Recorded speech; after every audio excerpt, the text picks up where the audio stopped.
শবে মেয়ারাজ। তো শবে মেয়ারাজের তারিখের বর্ণনা এসেছে 6টা।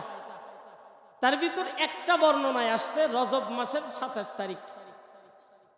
তো ওই বর্ণনা ধরেই আমি মেয়ারাজ যেদিনই হোক না কেন, এটা হলো আল্লাহ রাব্বুল আলামিন দাওয়াত দিয়েছিলেন। দাওয়াত দিয়েছিলেন কাকে? নবীকে। নবীকে কেন দাওয়াত দিলেন? নবী যেই বছর জন্ম, যেই বছরটা ছিল, ওই বছরটা ছিল বড় দুঃখের। কিসের বছর? দুঃখের বছর। তো দুঃখের বছর, দুঃখের সান্ত্বনা দেওয়ার জন্য নবীর আল্লাহ ছাড়া পৃথিবীতে আর আপন বলতে কেউ নাই, আপনারা জানেন। আমরা সেই মায়ার নবী, দয়ার নবীর উম্মাত। তাই দিলের কানে অল্প কয়েক মিনিটের ভিতরে বলবো, বলেই আমরা আলোচনায় যাব ইনশাআল্লাহ। আমার নবী, আপনার নবীর দুঃখের বছর। বছরটার নাম কি? দুঃখের বছর। দুঃখের বছর কেমনে হলো? আমরা যদি কোনো ব্যবসা বাণিজ্য করি, হঠাৎ যদি ব্যবসায় লস হয়ে যায়, ওইটা হলো দুঃখের বছর। ওরে মুসলমান, আমার নবী, আপনার নবী, মায়ার নবী, দয়ার নবীর দুঃখের বছরটা কেমনে হলো? আমার নবীজির মা নাই কেমনে? নবী জন্ম নেওয়ার 6 বছর পরে নবীজির মা দুনিয়ার থেকে বিদায় নিয়ে চলে গেল। বাবার হালত আপনারা জানেন। আমার নবী, আপনার নবীর বাবা নবী জন্ম নেওয়ার পূর্বেই নাই। ওরে মুসলমান, যেই সন্তানের মা নাই, যেই সন্তানের বাবা নাই, মা আর বাবা ছাড়া দুনিয়ার ময়দানে আসল আপন বলতে কেউ নাই। দুনিয়ার ময়দানে যত আপন বলেন, মা বাবার মতো আপন দুনিয়ায় কাউকে পাওয়া যাবে না, কোনো দিনও পাওয়া যাবে না। ওরে মুসলমান, নবীর মাও নাই, নবীর বাবাও নাই। নবীকে ভালোবাসতেন দাদা আব্দুল মুত্তালিব। আব্দুল মুত্তালিব নবীর 8 বছর বয়স হওয়ার পরে আব্দুল মুত্তালিবও নাই। ও মুসলমানেরা, দিলের কানে শুনবেন, পায়ে ধরে বলি, এইটা আমার আলোচনা নয়, অল্প কয়েক মিনিট শুধু শবে মেরাজের তাৎপর্য ঘটনাটা বলে আমরা আলোচনায় চলে যাব। আমার নবী, আপনার নবী, মায়ার নবীর দুঃখ কেমনে শুরু হইল? ওরে মুসলমান, আমার নবীজি পাশে আল্লাহ রাব্বুল আলামিন একজন নারীকে পাঠিয়ে দিলেন। ওই নারীর নাম হলো খাদিজাতুল কুবরা রাদিয়াল্লাহু তাআলা আনহা। ও মা, মায়ের জাতিদেরকে ইসলাম যত সম্মান দিয়েছে, ইসলাম যত মর্যাদা দিয়েছে, ইসলাম যত দাম বাড়ায় দিয়েছে, এত দুনিয়ার কোনো আইন মন্ত্র দন্ত মায়ের জাতিদের দাম বাড়ায়া দেয় নাই। আমার নবী, আপনার নবীর মা হযরত আমেনা দুনিয়ার জমিন থেকে চলে গেল। মা আমেনা চলে যাওয়ার পর নবীর মন ক্ষুণ্ণ হয়ে গেল। দাদা আব্দুল মুত্তালিবের কাছে লালিত পালিত হইল। দাদা আব্দুল মুত্তালিব মারা যাওয়ার পূর্ব সময়ে চাচার আব্দুল মুত্তালিবের সন্তান আবু তালেবকে ডাক দেয়া বলে, ও আবু তালেব, তোমার কাছে তোমার ভাইপো, তোমার ভাইয়ের সন্তান আব্দুল্লাহর সন্তান মুহাম্মদ সাল্লাল্লাহু আলাইহি ওয়াসাল্লামকে রেখে গেলাম। তোমার যেই সন্তান সন্ততি হবে, তার চাইতে তোমার ভাইয়ের সন্তান এই মুহাম্মদকে বেশি ভালোবাসা লাগবে। বাবা ওসিয়ত করে গেল, আবু তালেব তার সন্তানের চাইতে নবীকে বেশি মহাব্বত করতেন। ওরে মুসলমান, নবীর উম্মতের দল, আমার নবী, আপনার নবী চাচা আবু তালেবের কাছে লালিত পালিত হন।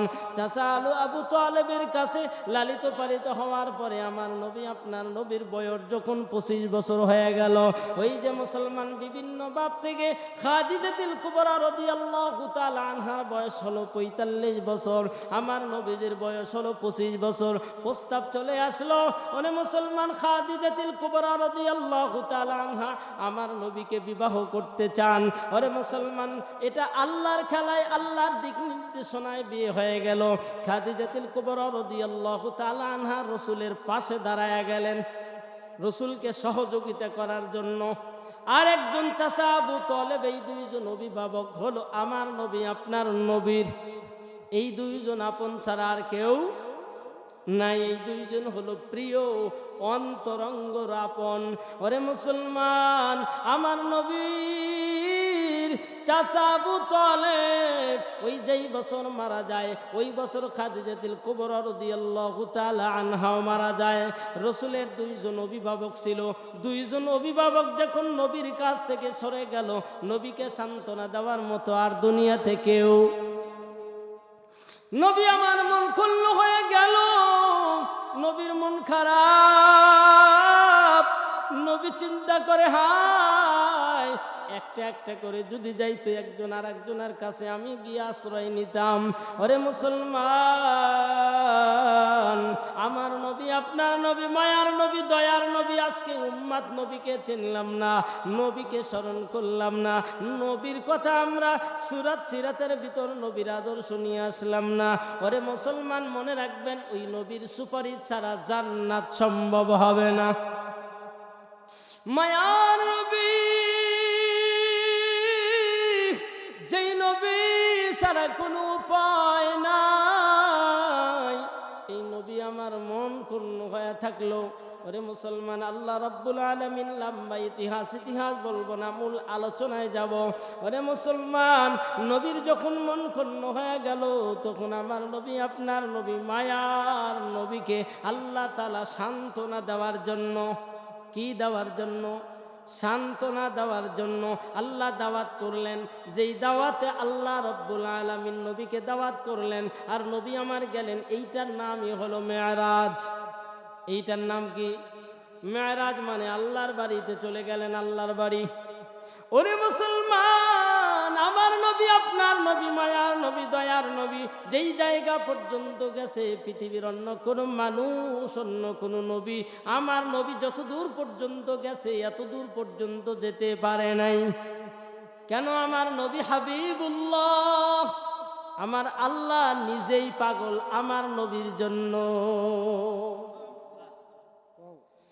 ওরে মুসলমান, আমার নবী, আপনার নবী, মায়ার নবীকে আল্লাহ তাআলা দাওয়াত দিলেন, মেরাজে নিয়ে গেলেন। উম্মে হানির ঘরে আমার নবী, আপনার নবী ঘুমায় আছেন।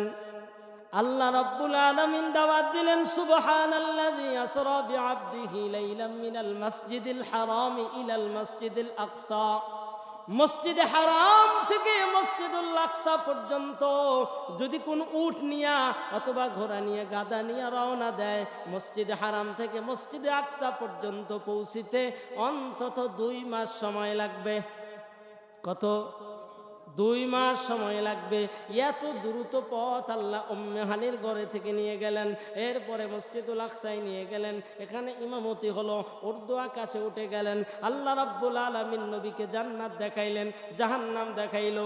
দেখানোর পরে আল্লাহ তাআলা ঘুরাইতেছেন, কেন? একটু বিনোদন দিতেছেন। আল্লাহ তাআলা বলেন, নবী আমার, দেখেন এই জিনিসগুলো দেখেন। যখন কোনো মানুষ দেখবেন অন্তরের মধ্যে অনেক কষ্ট পায়, এক কাপ দুঃখ কষ্ট নেয়, ওই লোকটারে ধরে ধরে একটু ফাঁকা জায়গাতে ঘুরাবেন, ওর সাথে বিভিন্ন গল্প করবেন, দেখবেন লোকটার ভিতর থেকে দুঃখগুলা দূর হয়ে যাবে। অথবা লোকটাকে নিয়ে যদি খুব আঘাতপ্রাপ্ত হয়, ওই লোকটাকে দূরে কোথাও ভ্রমণে নিয়ে যাবেন। ঠিক আল্লাহ রাব্বুল আলামিন ওই আমার নবী, আপনার নবীর দুঃখের বছর কেন 2 জন অভিভাবক শূন্য? ওরে মুসলমান, চাচাও মারা গেল, বিবি খাদিজাতুল কুবরা রাদিয়াল্লাহু তাআলা আনহাও মারা গেলেন। এই 2 জন অভিভাবককে হারানোর পর আমার নবী, আপনার নবী যখন দুঃখে জর্জরিত, তখন আল্লাহ মেরাজে নিয়ে গেলেন। নিয়ে যাওয়ার পরে একটা হাদিয়া দিলেন, সেটা হলো 5 ওয়াক্ত নামাজ। কয়েকত দিছিলেন? 50। কমাইতে কমাইতে 5 ওয়াক্ত।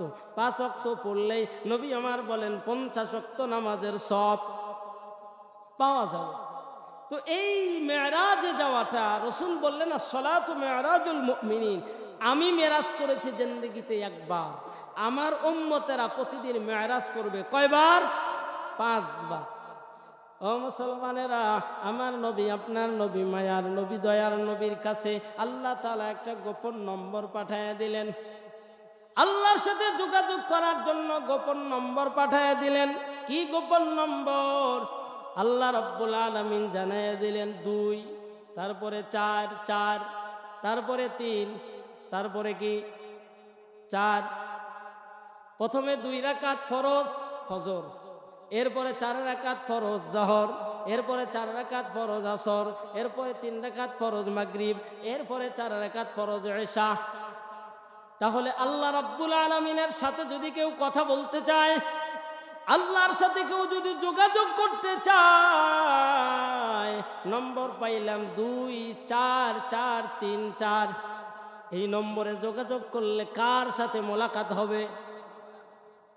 কিন্তু আজকে আমাদের নামাজ মেরাজের মতো হয়। কেন হয় না? এই কেনর কারণ দিয়া কোরআনের আয়াতে নিয়ে আসব।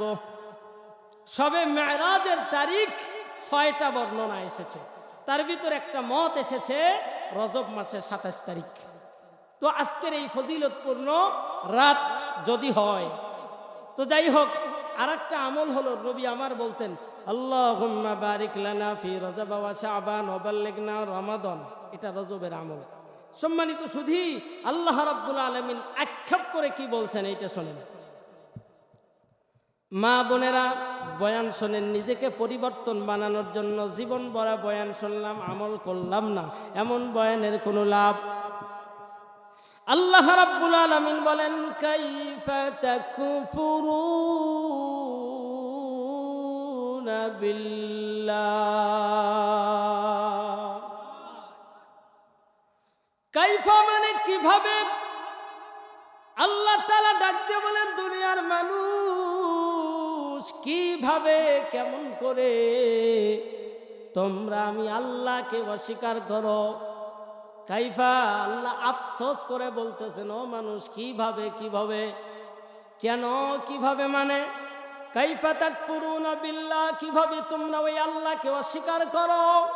আল্লাহ বলছেন শোনো মানুষ, তোমরা তোমাদের জিন্দেগি সম্পর্কে যদি জানতে তোমরা কি ছিলে। আল্লাহ রাব্বুল আলামিন বলে মানুষ, কেন তোমরা আমি আল্লাহকে অস্বীকার করো? তোমরা জানো না তোমাদের অস্তিত্ব সম্পর্কে। আল্লাহ বলেন ওয়া কুনতুম আমওয়াতা, ও মানুষ তোমরা জানো না তোমরা এই মানুষ হওয়ার আগে ছিল সবাই মৃত। আমরা সবাই মৃত ছিলাম। কি ছিলাম? আমাদের অস্তিত্বটা আমাদের মা বাবার যখন জন্ম দিলেন, ওই জন্ম দেওয়ার আগে কোথায় ছিলাম একটু চিন্তা করেন তো। আল্লাহ বললেন ওয়া কুনতুম আমওয়াতা, ও মানুষ তোমরা তো আগে মৃত ছিলে।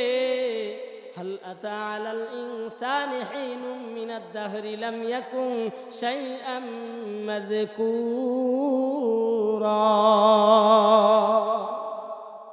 ও মানুষ তোমরা এমন ছিলে, তোমাদের উল্লেখযোগ্য পরিগণিত কিছুই ছিলে না, তোমরা তেমন কিছু ছিলে না।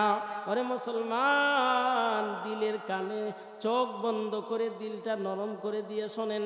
আল্লাহ আক্ষেপ করে বলেন ও মানুষ তোমরা কিন্তু আগে কিছুই ছিলে না, কিছুই ছিলে না। দেখেন, চিন্তা করেন, আমরা আমাদের মা বাবার বিয়ে শাদী হওয়ার আগে, আমাদের মা বাবা বিয়ে শাদী হওয়ার আগে আমরা কোথায় ছিলাম?